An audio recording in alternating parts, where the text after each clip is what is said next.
Post YouTube, it's been about 2 years since my last regular video. 7 years since my last review. Did any of you actually play Indivisible? Anyway, I wanted to do something light to get back in the mode of things.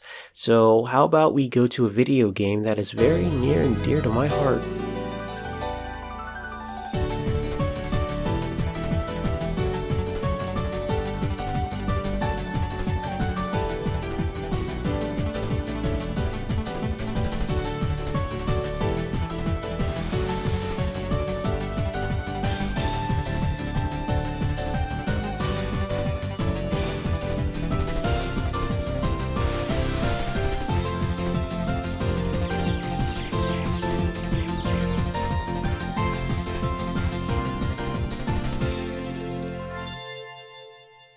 Growing up, I had two ways to play video games, a hand-me-down Super Nintendo and a home computer with Windows 95.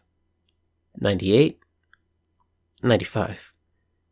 Either way, on that computer I had 3 games: Mario's Game Gallery, the Rugrats Adventure game, and the PC version of Sonic 3D Blast, a port of the Saturn version of that game. Mostly.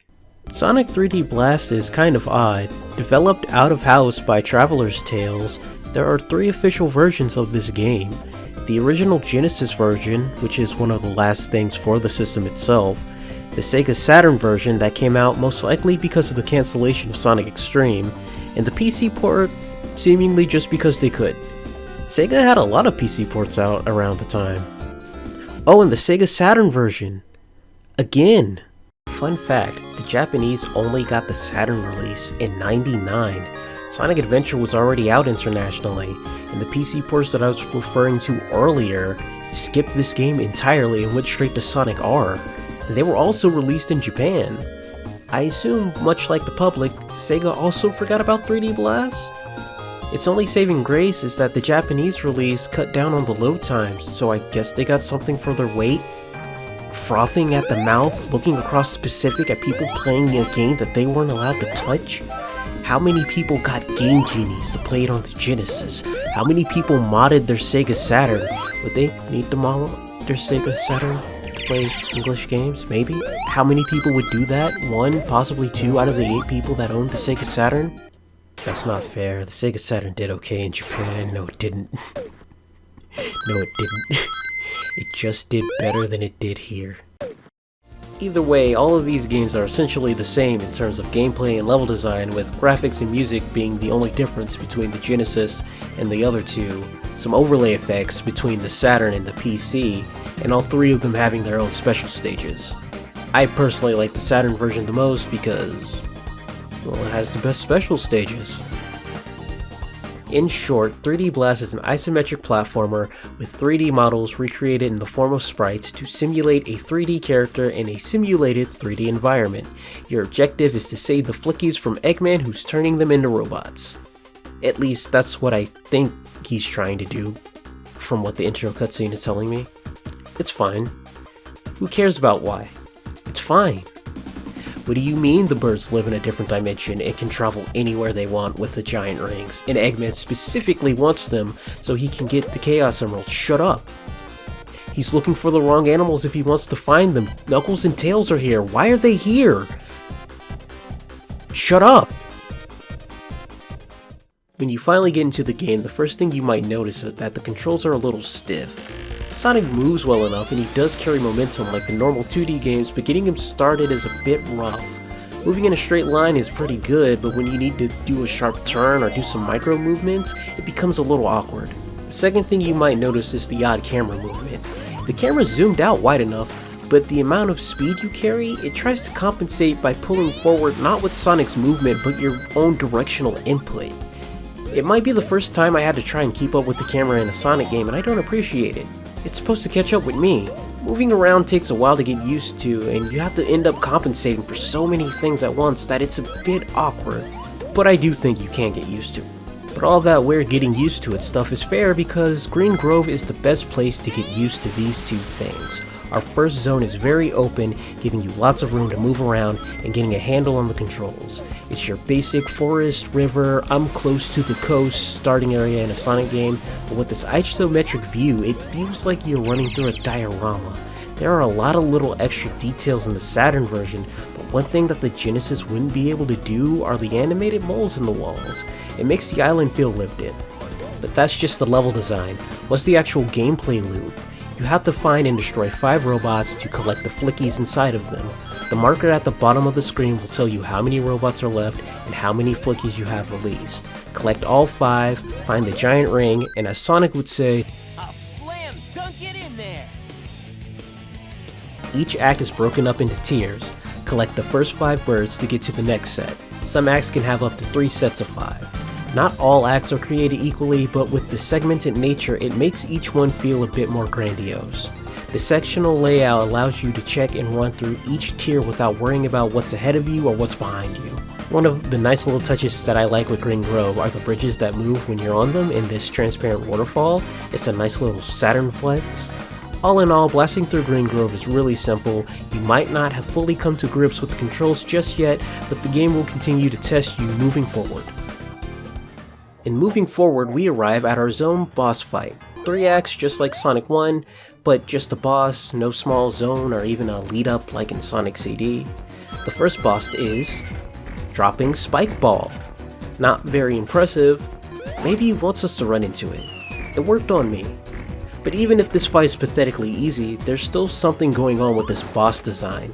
The middle of the stage has a big divot in it, and it's there to help you get some height to hit Eggman when he comes down to get his ball back. This game still wants to ease you into playing it, so I like that at least some thought went into this. That's why the next stage, Rusty Ruin, is here to kick up the movement just a bit more. This spooky ancient ruin is full of spike traps, flamethrowers, and impenetrable columns. It's nothing you shouldn't be able to handle if you're careful, but try not to be caught off guard. The good thing is that a lot of these traps that shoot projectiles like the flamethrowers don't activate until you get close to them. As for the columns, this level's gimmick are these spinning panels on the floor. Hop on one and Sonic starts to spin like a top. He can break through the columns with ease and has a constantly active hitbox, so dealing with badniks is pretty simple. The drawback is that Sonic becomes a slippery mess. You can't have ultimate power for free, but you don't always need the Chaos Emerald. I really enjoy this zone's theme. The moody atmosphere with the fog and the rain really brings this place together. The rats and the flicky statues give it a real ancient feeling. It's full of traps and creaky tiles, mossy platforms, hidden trampolines, and secret passageways. But what I do want to talk about right now is how this game handles slopes, and those trampolines will come into play right now. There's this area in Rusty Ruin that has a slope that Sonic cannot completely climb. I said it before that this game still carries momentum, and this is the first real test of that. Running at it straight on, jumping at it, or just spin dashing up it will all give you different results. In fact, there's this area off to the side that's there to help you figure out how to handle this slope by showing you a trampoline that pops out when you reach a certain height. So taking that movement into account, you then notice this conspicuously placed spring here that gets you just high enough to see a trampoline that also pops out on the other side. As long as you can reach that trampoline and you are holding forward, your momentum will carry you to the top of that slope.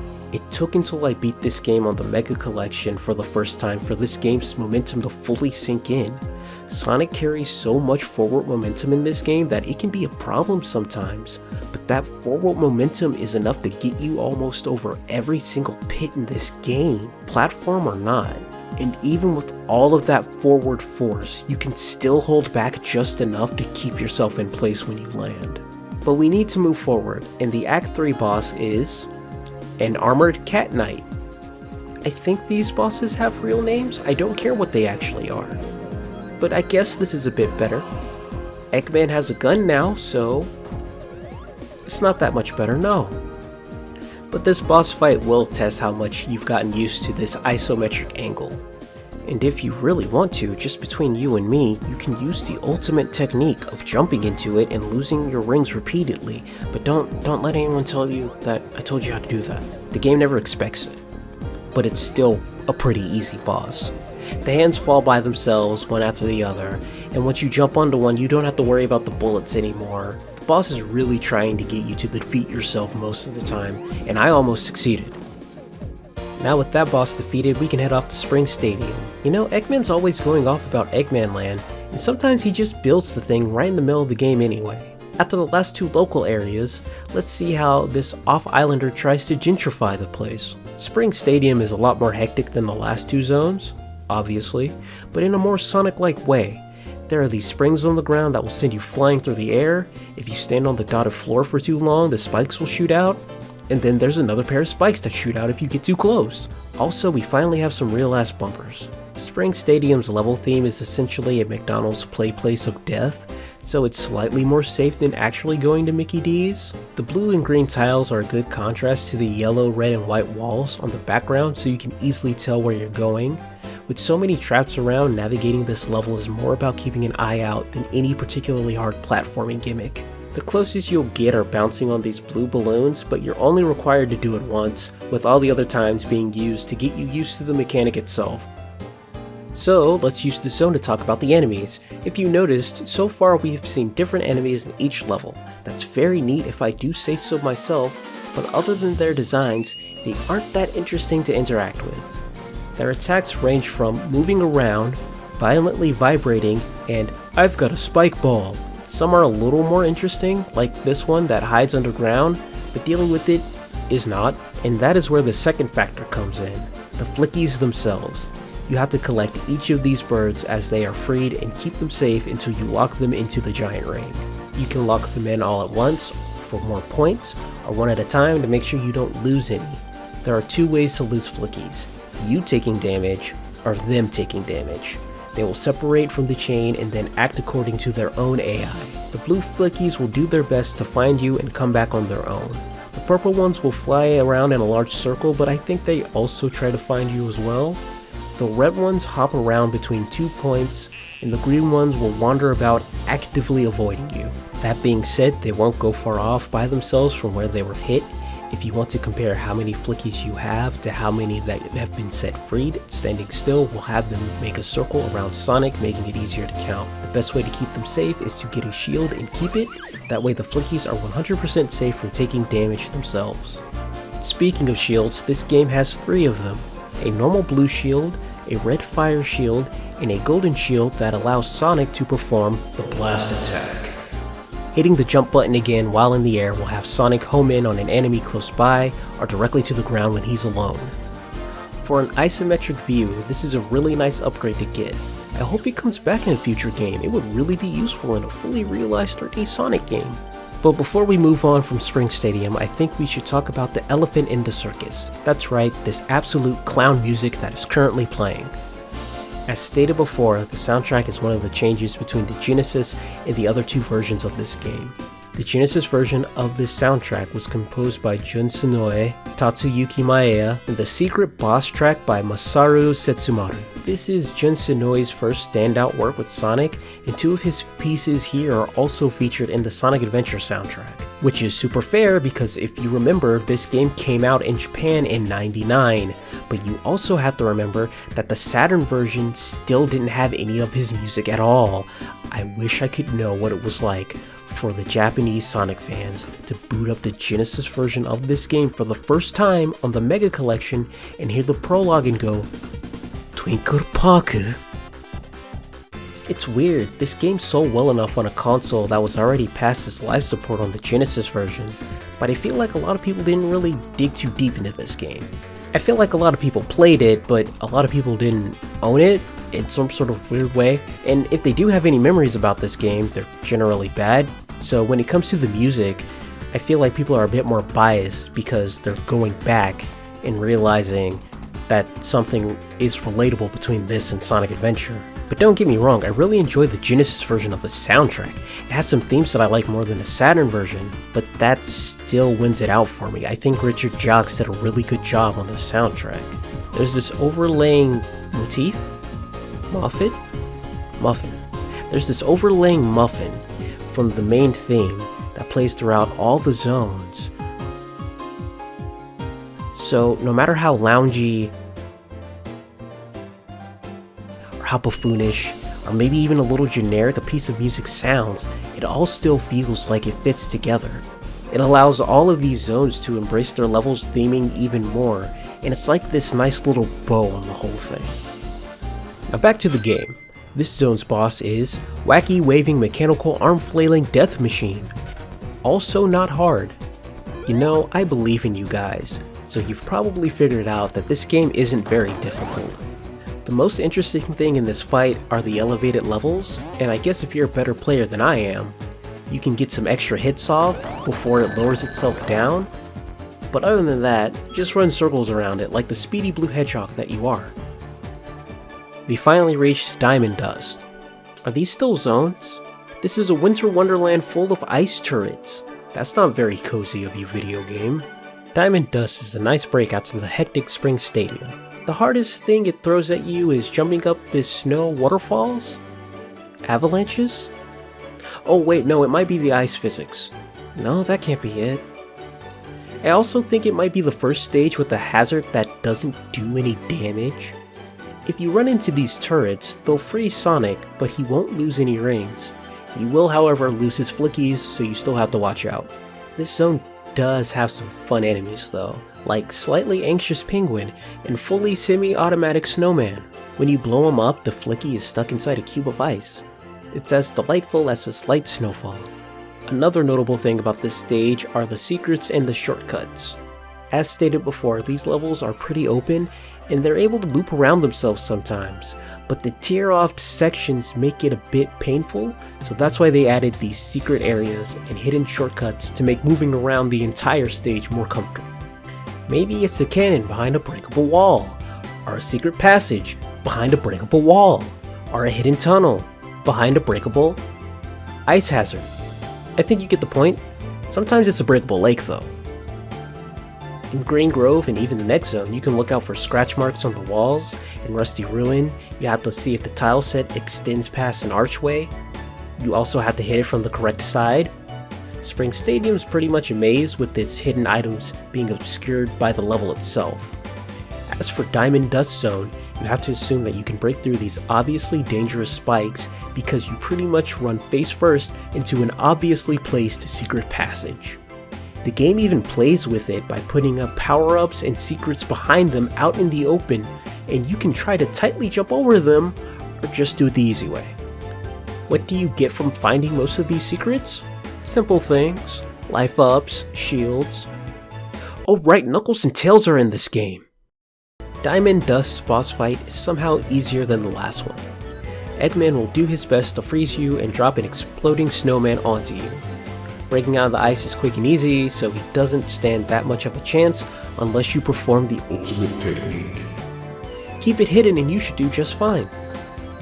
We're now at Volcano Valley, what I consider to be the hardest stage in the game, if it didn't go out of its way to give you a fire shield at all times. A good amount of them are hidden, at least in the first act, but it's still not fair. This is the level where you're rewarded for going out of your way the most, considering it is also the last place you can find Tails and Knuckles. The bits that actually make this zone difficult are the gaps that you have to jump, and the fireballs that shoot out of the gaps that you have to jump. But like I stated earlier, if you just throw yourself across the gap, you should be able to make it, most of the time, I think. But if you are worried, use your drop shadow to line up your jump, and hold back as soon as you hit the ground to cut your momentum on the landing. Other than the lava, I think the most interesting thing in this stage are the breakable blocks, which hide most of the hidden areas that you get to go to. These fire bars that move like jump ropes are deceptive, so your best bet is to jump over them instead of trying to roll under them. But the light steam effect really brings this area together. You could even find Tails and Knuckles for the final time in this game. I should really talk about the special stages. Okay, so Eggman came here to use these birds and their giant rings to find the Chaos Emeralds. That's great. That's on brand. The problem is that Tails and Knuckles seem to be the only two who know where they are, and they came with us.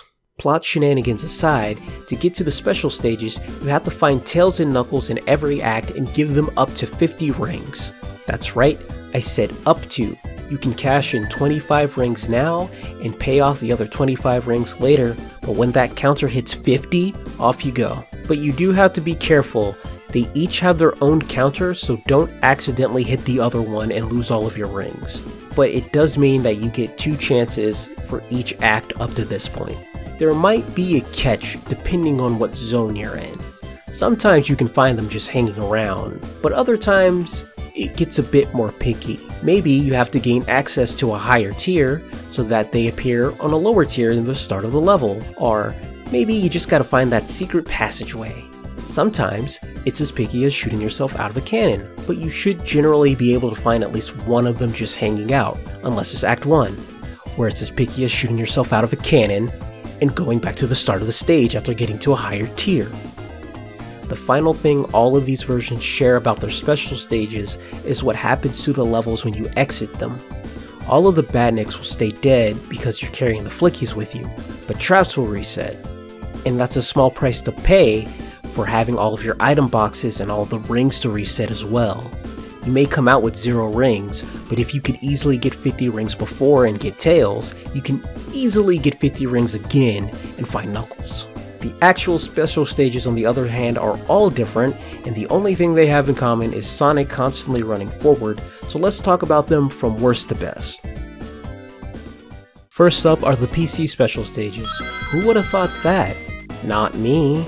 I wouldn't have thought my memories would have lied to me, no. Don't know how, but I somehow blocked out these special stages from my memory. I wasn't very good at the game as a kid, and I didn't want to go backtracking all that much, so I hardly went to the special stages in the first place, but I guess normal Sonic 2 half-pipes overwrote this experience, and the first time I beat the game was the Genesis version, and that took over the slot of 3D Blast altogether. These stages aren't hard, but the first impression is the worst it could possibly be. Why are these golden rings on this half-pipe with yellow edges? Ew, this is gross. Sonic R had a PC port just the next year. Didn't look as good as this footage that I'm currently showing you at the time, but still, perspective. Also, I don't know if it's the fact that I'm playing this on a modern computer, but these special stages get uncomfortably fast. I'm fine because these special stages aren't hard. In fact, hitting a bomb only loses 5 rings, but it still feels bad. But take the hit, it's worth it. Thankfully, the Genesis version is better and I can stop being negative and return to my naturally apathetic self. These special stages are fine and a heck of a lot easier to look at, still exceedingly simple. The best feature is that unlike the other 2 versions of this game, Tails and Knuckles each have their own set of special stages. That means you are able to get 2 Chaos Emeralds per act, and the difficulty only scales with how many times you've completed that set of special stages. 3 special stages for Tails and 4 for Knuckles sounds like a breeze to me.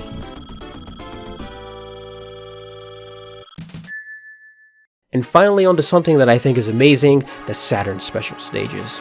This is, in my opinion, the best special stage in the entire franchise, and go figure it's a half-pipe.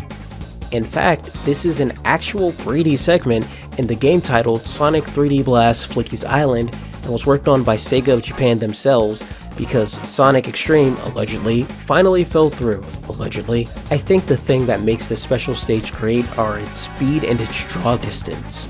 You go just fast enough and can see far enough to keep the speed and movement feeling good the whole time. The challenge, however, is not hard, but there's so much to do in this special stage that I don't find it that bothersome. You have your basic spikes, but you also have these floating platforms that you can jump onto to give yourself a bit more activity. There are these boost gates that give you just a bit of extra speed, and those are for the ring gates that give you more rings the faster you move through the stage itself. However, the best thing about these special stages is that they also have momentum put in. Sonic slows down running uphill, but if you roll into a ball while moving down a slope, he will pick up speed.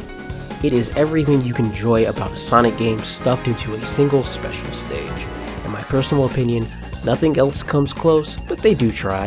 And the music is also a perfect 10 out of 10. Oh, that's right, Volcano Valley is waiting for us to beat the boss. And it might be the toughest one in this game yet, as much as it can be, at least. The hardest part of this boss is simply landing on the pipes and not getting too close to the exhaust near the cockpit where Eggman sits. The fireball chasing after you is mostly trying to psych you out and to get you to mess up your jump. In fact, if you do it just right, you can get 2 hits before having to outrun the darn thing. And with that, only 2 zones are left, and they are both created by Eggman himself. Gene Gas is where things start getting dire. The level is filled with turrets, electrical floors, fans, and spikes. There isn't an enemy here that is any more dangerous than anything before, but they can be put in some pretty mean places. The biggest hurdle with this zone is to not fall for his tricks. You see a fan near an enemy or a set of spikes, you do your best to avoid it. These electrical floor tiles, just keep moving. Honestly, I always thought you had to jump over them like the spikes in Spring Stadium, but then I noticed this lonely area with nothing but shock tiles and rings and I thought, it can't be this easy, can it? It is. I think the hardest part people might have trouble with in this zone are the moving platforms. This didn't happen to me on this playthrough, but if you aren't careful, you can slip through them sometimes if you don't hit them dead center. This area's only saving grace is that you start at a higher elevation than where you need to go, and Sonic may not be able to run up slopes, but he sure can stop himself on them. So you can readjust really easily if you haven't completely messed up your jump yet.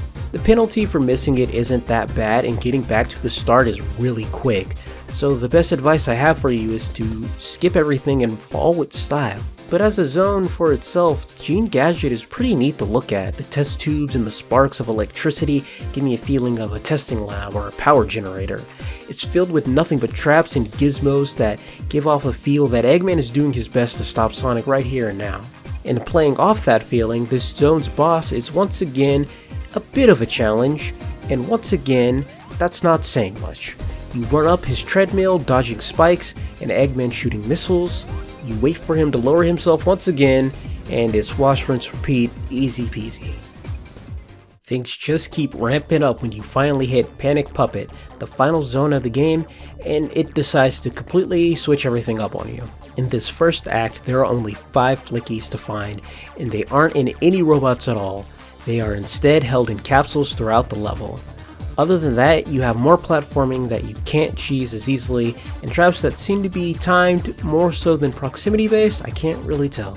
And to keep things moving along, Act 2 ramps things up by having no Flickies at all, and it's just a challenge of enemies and traps that you have to run through. It wants you dead. It's really straightforward that there's not much to talk about other than the light narrative of it all. You're in these last 2 zones, you finally reach Eggman proper, and he's doing his best to keep you at bay. But Gene Gadget feels like a proper stopgap, and Panic Puppet feels like an area Eggman wasn't prepared to defend at all. There aren't as many environmental traps as there were before, and there's just a lot of enemy and mines thrown about haphazardly around the place. Act 2 has you trying to run into a giant Eggman mecha, where the two of you will have your penultimate showdown if you've collected all the Chaos Emeralds beforehand.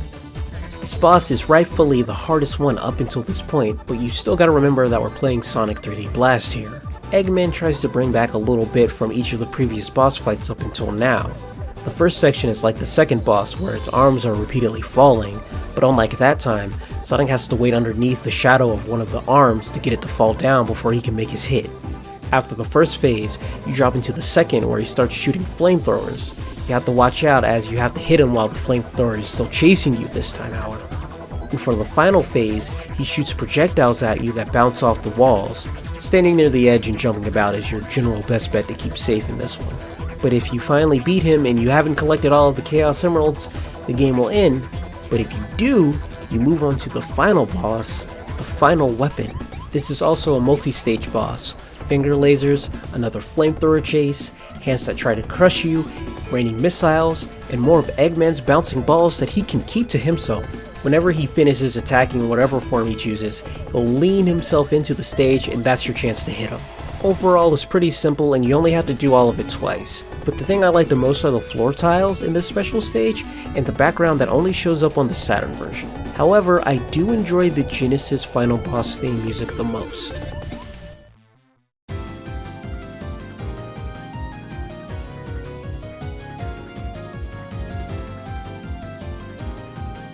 With the final weapon beat and all the zones completed, you have beaten Sonic 3D Blast Flickies Island. I don't know where you live, I got the whole thing in. This game's a fun little romp when you know what you're doing, and even if you choose to go after all of the Chaos Emeralds. When you do, you get a nice little ending video and a good ending song. For me, Sonic 3D Blast is a comfort game. It's simple, charming, and unique compared to all of the other games that came out around that time. it's nice to come back and play something different than the classic games all the time. I feel like people can easily be swept up in nostalgia, positive or negative. Wait, can nostalgia be negative? Isn't that just trauma? Anyway, a person's past experiences can fully shape their perspectives over a long period of time. The only thing that gets remembered is just the positive or that negative feeling. They don't fully remember why they like or dislike something and inflate the bits that they do remember. And when you come back to that medium again, those inflated bits stand out more and you're just more inclined to agree with what you were already feeling in the first place. But I still think it's pretty easy to break through that remembrance or that nostalgic-like feeling by just interacting with that media again. Watch the TV show, watch the movie, read the book, listen to the music. But I think video games need just that bit of extra oomph to it all. You have to honestly interact with the game and give it an honest try, because unlike all of those other things, a video game is also asking you to learn it. I might be jaded by a bunch of autopilot let's play video games or streams, but I think in private, when someone goes back to something that they interacted with before and give it a second chance, I think they honestly give it a good fair shake, and they can come to understand what they do or do not like about that medium before in a more nuanced way. Even though I think video games are one of the more objective mediums around, with input delay and frame rates and online lag and stuff like that, there's still a bunch of subjective feelings that go into reviewing because we are people. My personal standard is, if I feel that I am playing the game to the best of my ability, using all of its intended mechanics, and it still feels bad to play, then it's an overall poor game. Shocking, I know, but that's not my definition of a game that I don't like, that's just my definition of a game that I think is bad. To the best of my ability and the functionality of Sonic 3D Blast Flickies Island, I think it's a pretty great time. So great that I procrastinated with this video, beat the game again and got more footage and information that I would never ever need, and I can recommend it for a fun afternoon romp. This game is obviously not the worst, and obviously not the best, but I still think that it's something pretty special. If you made it to the end of this video, I'd like to thank you, because Jesus Christ, I had no idea it would be this long. Oh, just talk about each zone, there's 7, that'll be easy, a minute per zone, yeah. And then, stuff kept adding up, I'm long-winded, I don't know when to shut up, I'm trying to vamp so I can, get this end title card right. I don't know how YouTube works anymore. But overall, I do enjoy this review, and I like that it came out the way that it did. So, if you managed to make it through all of this, I'd like to thank you. And, like, comment, subscribe, comment, tell me what you think about this game, comment. I really want to know what you think about this video game that I like. Comment. You could hate it, comment. You could love it, comment. And just leave a comment, and that would be great. But thank you. This took way more out of me than I was expecting, so I really want to be more punctual, but I also want to get done when I get done. But until next time, matao.